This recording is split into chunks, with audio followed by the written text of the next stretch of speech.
S K super TMT, the long life TMT. ಡಿವೈಡರ್ಗೆ car ಕುತ್ತಿದ್ದು 3 ಜನ ದುರ್ಮರಣ ಹೊಂದಿದ್ದಾರೆ. ಅಷ್ಟಕ್ಕೂ ಈ ಘಟನೆ ನಡೆದಿರೋದು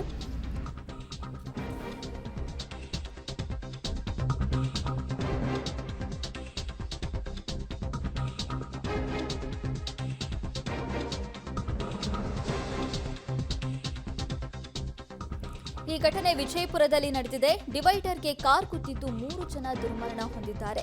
ತಾಯಿ ಮಕ್ಕಳು ಸೇರಿ ಒಂದೇ ಕುಟುಂಬದ 3 ಜನ ಸಾವಾಗಿರೋದು. ಮನಕೂಳಿ ಸಮೀಪದ ರಾಷ್ಟ್ರೀಯ ಹೆದ್ದಾರಿ 50ರಲ್ಲಿ ಘಟನೆ ನಡೆದಿದೆ. 38 ವರ್ಷದ ತಾಯಿ ಸತ್ಯವೇಣಿ, 20 ವರ್ಷದ ಪುತ್ರ ಹರಿವೆಂಕಟರಾಮ್, ಇನ್ನು 18 ವರ್ಷದ ಜಸ್ವಂತ್ ಮೃತಪಟ್ಟಿದ್ದಾರೆ. ತಂದೆ ರಾಘವೇಂದ್ರ ಕೂಡ 41 ವರ್ಷದವರು ಗಂಭೀರ ಗಾಯಗೊಂಡಿದ್ದಾರೆ. ಆಸ್ಪತ್ರೆಗೆ ಸೇರಿಸಿ ಚಿಕಿತ್ಸೆಯನ್ನ ಕೊಡಿಸಲಾಗ್ತಾ ಇದೆ. ಇನ್ನು ಕಾರಿನಲ್ಲಿ ಕಾರಟಗಿಯಿಂದ ಶಿರಡಿಗೆ ಹೋಗ್ತಾ ಇತ್ತಂತೆ ಕುಟುಂಬ. ರಾತ್ರಿಯಿಡೀ ನಿದ್ದೆಗೆಟ್ಟು ಪ್ರಯಾಣಕ್ಕೆ ಸಿದ್ಧವಾಗಿತ್ತು ಕುಟುಂಬ.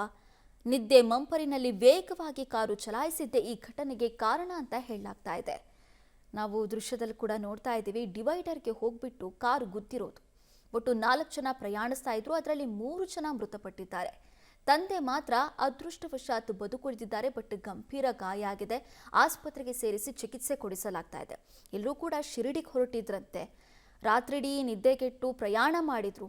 ಅದೇ ನಿದ್ದೆ ಮಂಪರಿನಲ್ಲಿ ಈ ಅಪಘಾತ ಆಗಿದೆ ಅಂತ ಹೇಳಲಾಗ್ತಿದೆ.